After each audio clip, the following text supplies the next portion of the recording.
পারমাণবিক ভর, আণবিক ভর এবং মোলার ভর, তুমি কি জানো এই তিনটার মধ্যে পার্থক্য কি? যদি না জানো তাহলে একটু খেয়াল করো। দেখো, পারমাণবিক ভর মানে কি? পরমাণুর ভর। আণবিক ভর মানে কি? অণুর ভর। মোলার ভর মানে কি? এক মোলের ভর। এক মোল কিসের ভর? এক মোল পরমাণু হতে পারে, এক মোল অণু হতে পারে। তো দেখো, পরমাণুর ভর বা পারমাণবিক ভর, এটার একক কি? এটার একক কিন্তু দুইটা। একক কয়টা? দুইটা। একটা হচ্ছে নাই, মানে নাই, এটা একটা একক। আরেকটা একক হচ্ছে এমি। আণবিক ভর অথবা অণুর ভর, আণবিক ভরের একক কয়টা? সেটাও দুইটা। সেটা কি? একটা হচ্ছে নাই আর একটা হচ্ছে এএমইউ। মোলার ভরের একক কি? মোলার ভরের একক হচ্ছে গ্রাম। তাহলে আমরা এতদিন যে জেনে আসতাম যে পারমাণবিক পারমাণবিক ভরের একক গ্রাম বসাতাম, আণবিক ভরের এককও গ্রাম বসাতাম, যেটা অ্যাকচুয়ালি ভুল ছিল। ঠিক আছে? তো আমরা যদি এক্সাম্পল দেখি তাহলে কিরকম দেখা যায়। দেখো, অক্সিজেন এটা কি? একটা পরমাণু।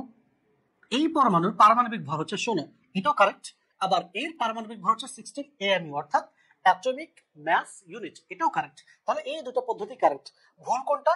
ভুল হচ্ছে আমি যদি লিখি অক্সিজেনের পারমাণবিক ভর 16 গ্রাম, অক্সিজেনের পারমাণবিক ভর 16 গ্রাম, এটা ভুল। অক্সিজেনের পারমাণবিক ভর কিন্তু 16 গ্রাম নয়। অক্সিজেনের পারমাণবিক ভর হচ্ছে জাস্ট 16 অথবা 16 এএমইউ। ঠিক আছে? অক্সিজেনের অণুর ভর, অক্সিজেন অণুর ভর কত? অক্সিজেনের আণবিক ভর কত? 32 অথবা 32 এএমইউ। আপনি যদি লিখেন যে অক্সিজেনের আণবিক ভর 32 গ্রাম, যেটা অ্যাকচুয়ালি ভুল। তাহলে 32 গ্রাম কি?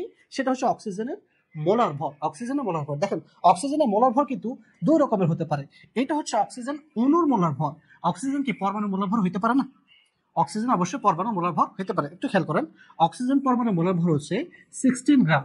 দেখেন, তার মানে মোলার ভর কিন্তু পরমাণুরও হয়, অণুরও হয়। পরমাণুর ক্ষেত্রে হবে জাস্ট ওই এএমইউ অথবা নাইয়ের জায়গায় হবে গ্রাম, আর অণুর ক্ষেত্রে হবে এএমইউ জায়গায় গ্রাম। তাহলে এই হচ্ছে এদের মধ্যে মূলত পার্থক্য। আই হোপ আমি বুঝাইতে পারছি।